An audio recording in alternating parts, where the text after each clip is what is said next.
আসসালামু আলাইকুম এভরিওয়ান, কেমন আছেন সবাই? অনেকদিন পর একটি নতুন ব্লগ নিয়ে চলে আসলাম। তো আজকে আমরা মেলা এসেছি, তবে মেলা এসেছি অনেকদিন আগেই, এটা শেয়ার করলাম একটু দেরিতেই। তো এনিওয়েজ, এখন চলুন আমরা একটু মেলাটা ঘুরে আসি। এর আগেও মেলা এসেছি, আমাকে আসলে মেলা আসতে খুব ভালোই লাগে।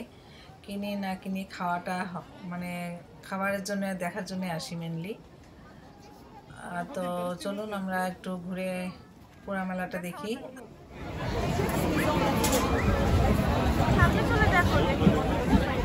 এটা কি? এটা হচ্ছে ক্রেপ। ক্রেপ খাবা? ক্রেপ ক্রেপ খাইছিল তো না? ওটা এই যে এটা খাইছিলাম, এই যে এখান থেকে তো দিচ্ছিলাম। আসলটা দেখাইছি। ওই যে এই দোকানটা খেলে না, মনে নাই যে টাকা হবে না?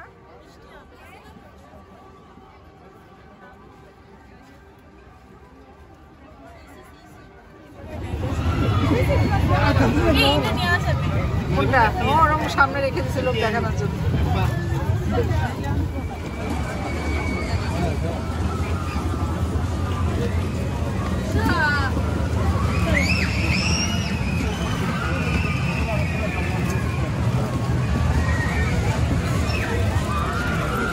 কালকে সকালবেলা করবা।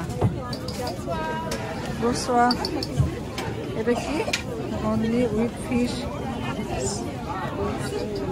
15 euro. Madame, riz, poulet curry, poulet au curry, ça fait combien?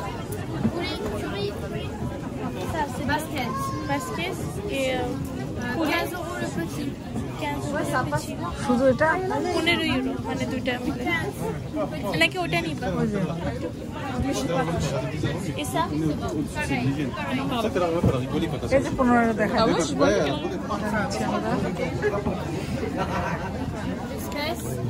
পাকাত পাকাত আমি দেখছি। টেস্ট আছে না মিশমা? সি ফিশ, মানে সি ফিশ দিছে, 3 রকমের মাছ দিছে কিন্তু, দেখছো? সি ফুড আর কি, মানে সি ফিশ দিয়ে রাইস। এটার নাম হচ্ছে পেলাম।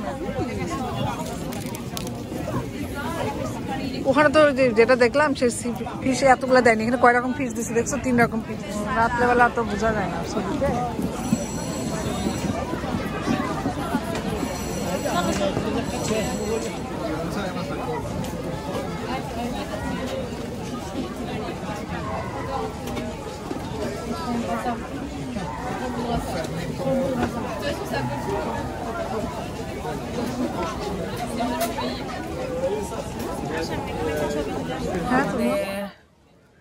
মোটামুটি সব ঘোরা শেষ, আমরা এখন বের হয়ে যাব। তো আমি আবার বললো যে সকলের শোটা খাবে, খুব ঠান্ডা যেহেতু ভালোই লাগবে। এগুলো এখানে যেটা মানে হালাল সেটা কিন্তু লেখাই আছে সেই শপে, যে এখানে হালাল জিনিস খাবার। তো এই তো আমরা বের হয়ে গেলাম মেলা থেকে। এই যে দেখতে পাচ্ছেন, এগুলো হচ্ছে রিক্সা, মানে সিএনজি রিক্সা যেটা বলে। এইটা হচ্ছে ভিতরে ঘুরে বেড়ানোর জন্য প্যারিস সিটির মধ্যে। তো সবাই ভালো থাকবেন, সুস্থ থাকবেন, আল্লাহ হাফেজ।